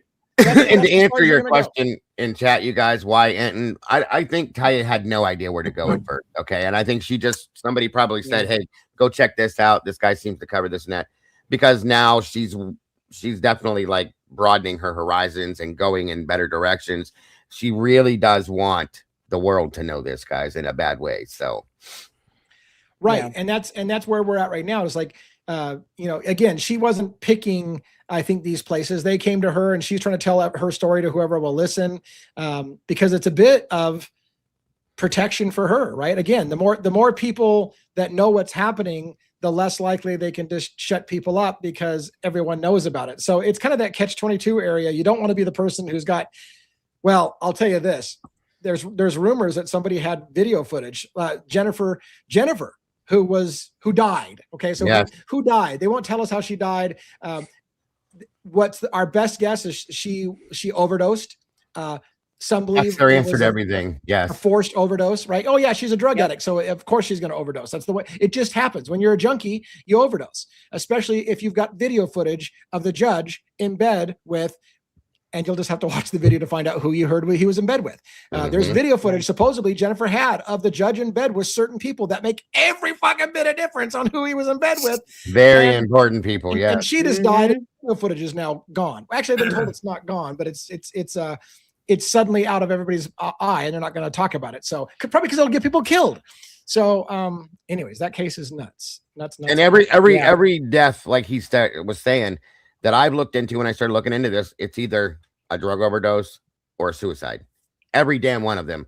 There's no way in hell that this many people in the same exact place and this many times are going to die from the same exact thing like this. This is their answer to everything, and that's the best way to hide it, in my opinion. So, right. And Taya, just to let you know, and I want it to be Taya's story to tell, but Taya told me of 2 people related to her that she believes were murdered. And so you want to hear it from her. It's her story to tell, that she believes in her gut that 2 people extremely close to her were murdered because of what they knew in the case. And so she's got, like you said, cojones to go out there and put her name out there when maybe people that are close to her are literally being killed around her as she talks about it. So it's big. It's huge. There's going to be a lot coming. If I'm correct in saying this, Leah and I are going to be working on this together to bring it what we can when we can to you guys on both sides of this matter here, or both sides of the fence here. And it's going to get, well, my opinion is the more we talk about it, the deeper it's going to get. Yeah, I'm gonna tell JJ to take some time off and meet me in Kentucky and go on the drive so we can do. He can maintain the birdseed camera and do footage like we did in Moscow. When are you going? I can't say. I'll tell you why I can't say, because I'm afraid for Don't say. Don't. No, I'm in town. So I decided to hold my dates off. Only a few people know the dates, and so if I go missing, my team will know when I'm there. But I decided I don't want to publicize exactly when I'm going to be there. Yeah, Sandra Martin, that's a good point. And not only you're talking about Ben. Not only was he made a trustee on the first day he was put in jail for his crime that he committed, they moved other inmates to different cells so that he could be in the cell that was closest to the guards station, and he had access to food. He had cigarettes within his cell and his personal cell, access to walk freely within the jail area. What prisoner do you know that does that has committed a crime such as this? Okay, you don't allow that, guys. It just and real quick, ladies and gentlemen, we have Jody from the Defense Rest in the chat right here. Please, please, please go over and subscribe to her channel. Yes. ASAP, because she's the one that put me in touch with these two ladies. She's the one that's been doing from Australia.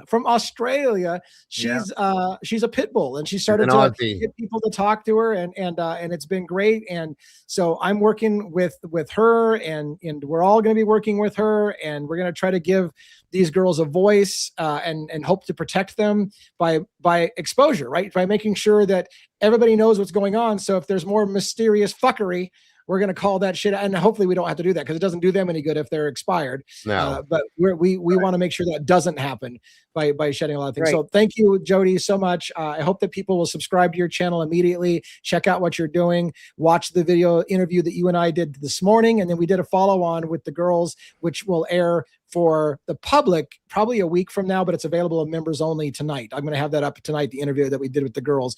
If you want to pay $3, you can go watch it. If you're already a member, you just get it. It's just free content, and it'll probably be coming out. Here's the thing. We need to try to hype this up, guys, because everything that we do that's non-Idaho just dies, just dies. And this case needs attention, especially for these girls' safety. And I'm not just, that's not blowing smoke. They literally, real shit, guys. More people need to know what's going on in Kentucky.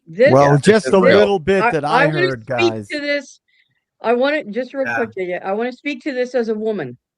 Okay, please, if you can, please watch. Help us keep these women safe.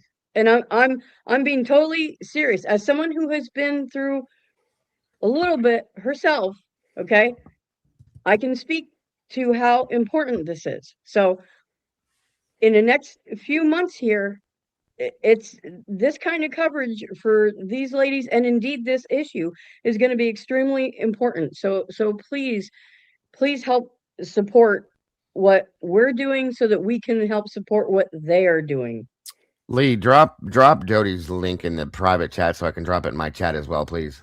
Yeah, I'll do that. I'll try to do that. I'll do that for you. Give me a second. But anyways, so make sure everybody goes there.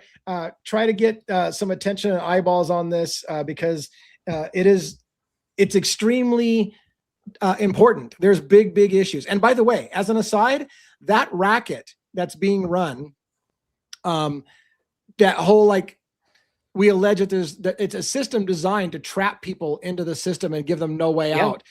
That is being done in small towns all over the United States. That I've been told. I had a woman come forward to me when I first started covering this. I had a woman come forward to me and say, by the way, that happened to me in Denver. That same thing happened to me in other places. This is that whole scenario, especially with the ankle monitoring system of offering girls home arrest and then saying, hey, if you can't pay it, you can just do me a little favor on the side and you won't have to pay your bill this week kind of thing. And if you decide to tell somebody about it, you'll go right back to jail and I'll put more charges on you for violating the ankle monitor I took you off. That shit, that same scam is run on other places in the United States. And JJ, I hope you remember what the hell you were going to say earlier when I cut you off. Well, I was just going to say, when I was on that live on that video meeting with you guys the other night, and because I came in a few minutes late, and when I caught on to what I thought you guys were talking about, I almost fell out of my chair. I know you did. I know you did. Yeah. That's why I asked if you were still breathing, bud. I was like, You saw that. I was like, I'm not going to say anything about it now, but I was like, are you saying what you're saying? Yeah. It was quite interesting. I'll say it. I'll say it. Here's the thing. There's a reason why some people believe, I'm going to keep it brief. There's a reason why some people believe that, do I want to say it? That the judge may have agreed to look like he died because the judge himself was going to help go after somebody higher up in that state. Now, you know how I feel about talking about witness extraction situation, but I will tell you this. If there was ever a case for it, this is the kind of case it would look like to me, more than an Idaho 4 case. But let me tell you guys this. Let me say this real quick. Sorry, Lee. Go watch what you can find of it now. Go watch the video of Mickey shooting Kevin Mullins. Go watch the video, folks. Whatever you can see, because they blurred most of it now. Right. Go try to watch it and see what you come back with. And let us know. Watch closely. And I want to be fair with it, though. I want to be fair with it. Some of the things I've heard would not make sense for it to be that. And some of the things that I heard would make sense. So here we go with another fucking case where there's going to be more than one theory that has legs. So buckle up. That one's going to be nuts. Yep. You need to buckle up twice on this one, you guys. Well, I mean, it's like we always say, when power and money are involved, anything's on the table as far as I'm concerned. Yeah. And like I said, yes, Joe, that's a good point. Watch that video and watch the gun and watch the reaction that Kevin has when he's shot. Just pay very close attention. That's all I'm saying. And I haven't seen it for myself, but if you listen to, I don't know if it was Brandy or Taya said, not only watch his reactions, but watch the bailiff's reaction that comes in and how he reacts to apparently the shooting of the judge under the table, and watch it. Just watch. Just if you can find the video that shows the bailiff coming in and seeing the judge, tell me what you think about his reaction. I haven't seen it myself. I've been told what it looks like, and I was like, well, that's some shit there. I gotta look at that myself. So we'll see. Thanks for getting your tinfoil hat on, because I almost feels like you kind of need it on some of that. Well, I'm wearing it. I'm wearing it, but that don't mean I need it. That's all I'm saying. All right, let's do some closing for the night.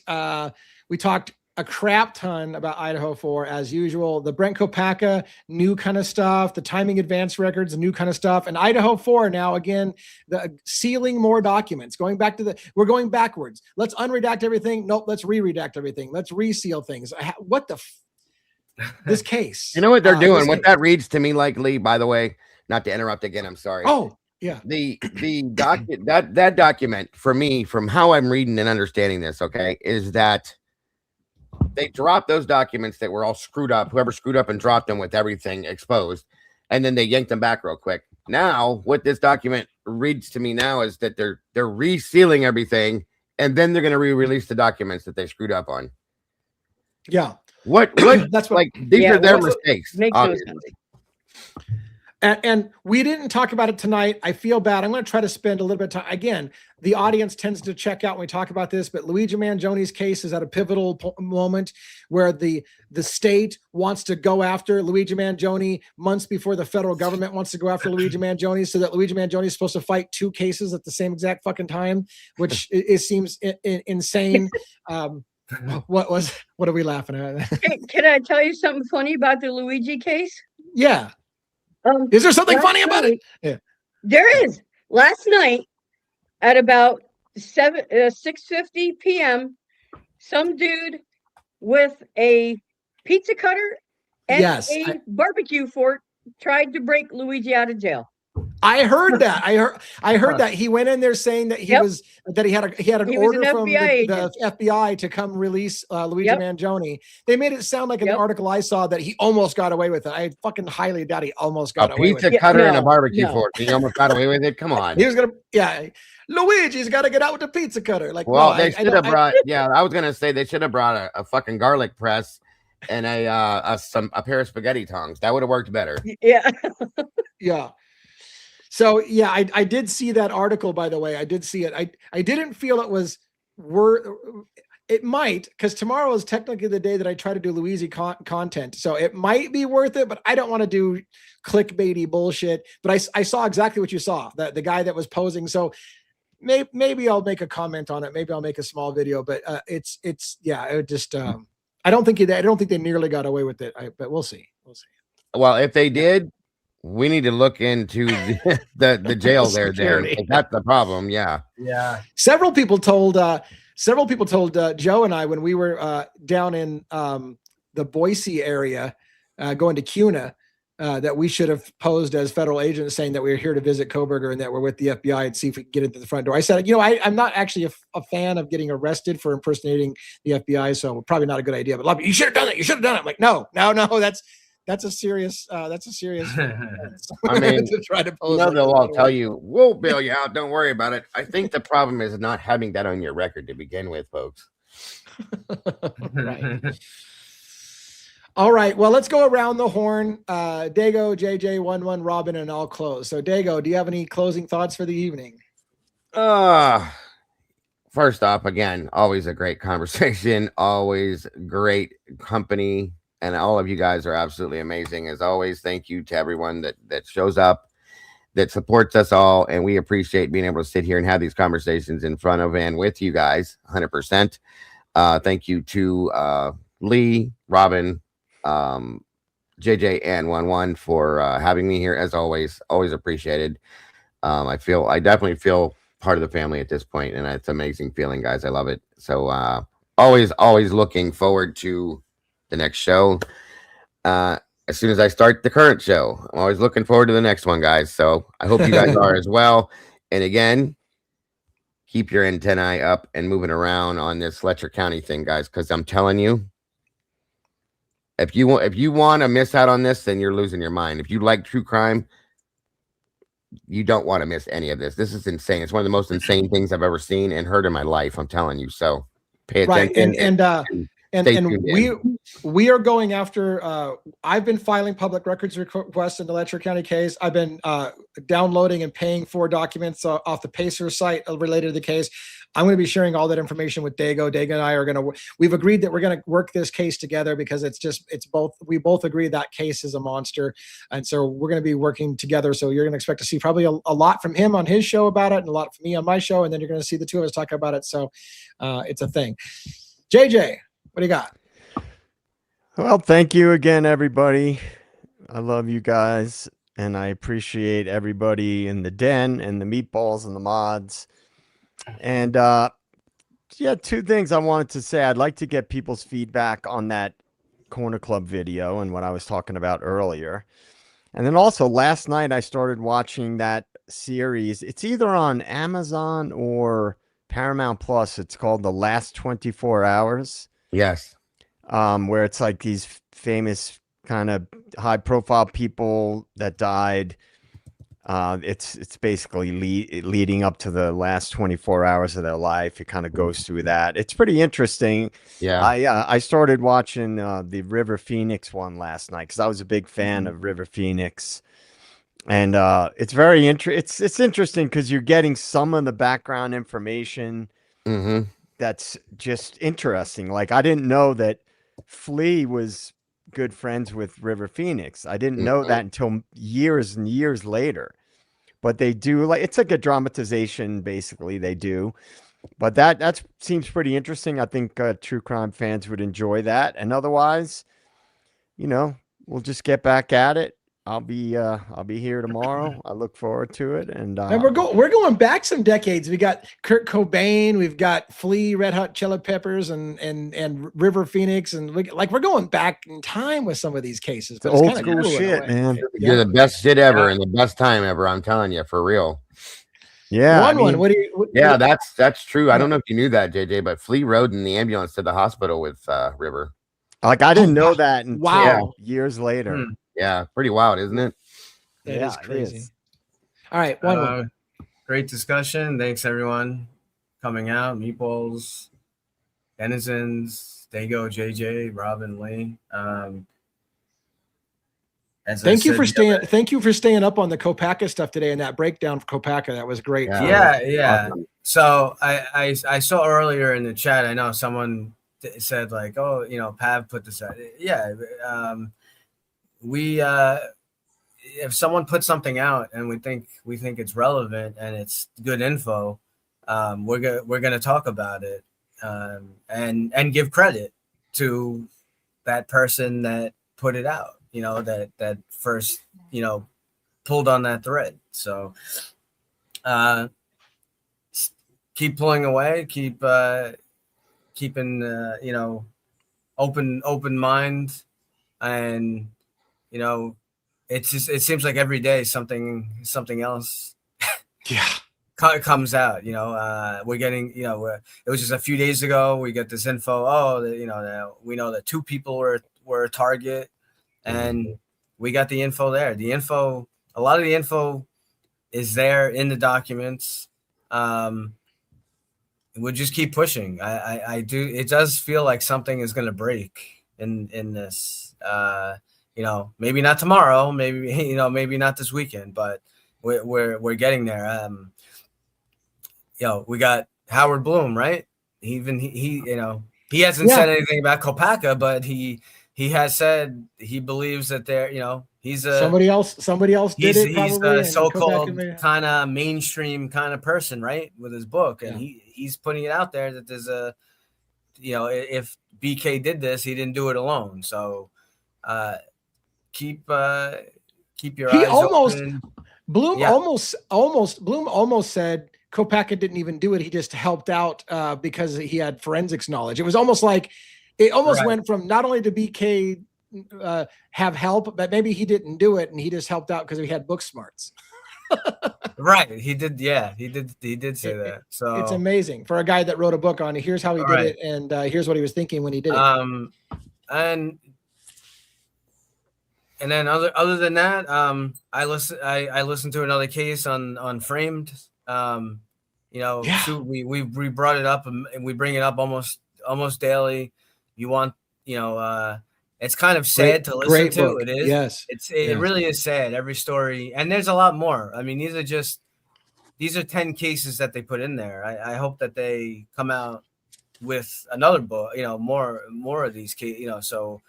Knowledge is the key. It's important. Don't forget that one either. That's an amazing one too. Yeah, the innocent man. Yeah, important that you find out this info, but this stuff goes on. You know, real.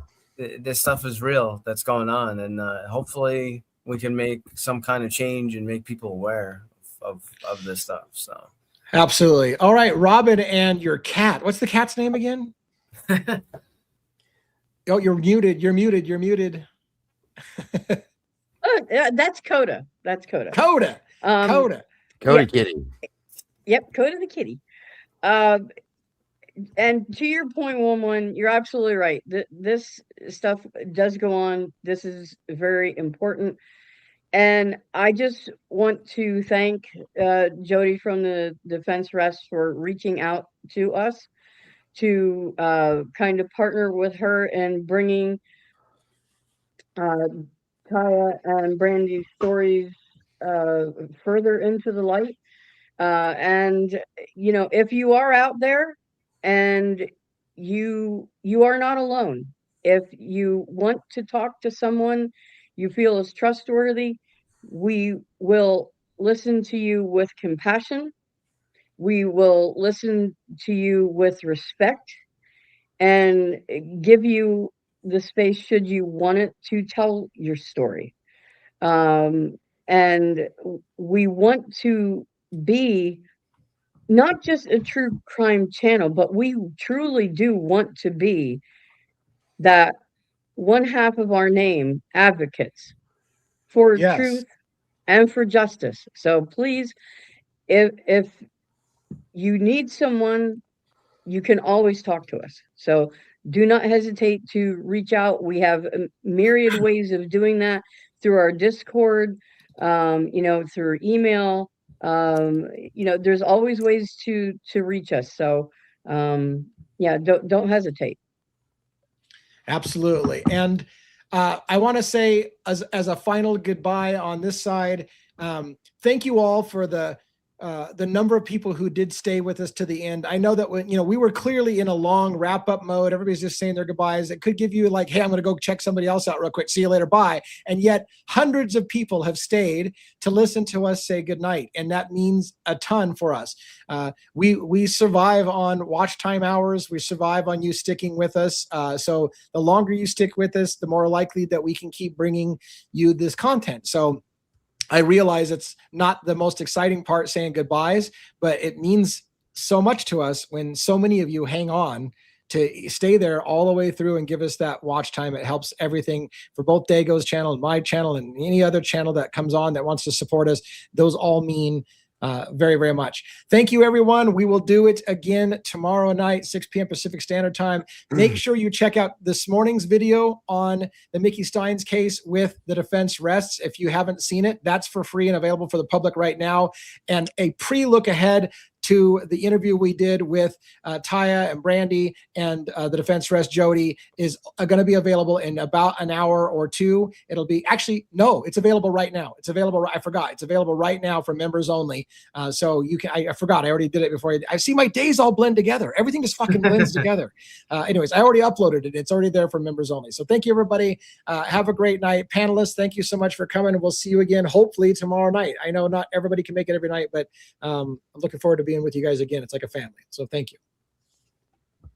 Have a great night, everybody. Good night.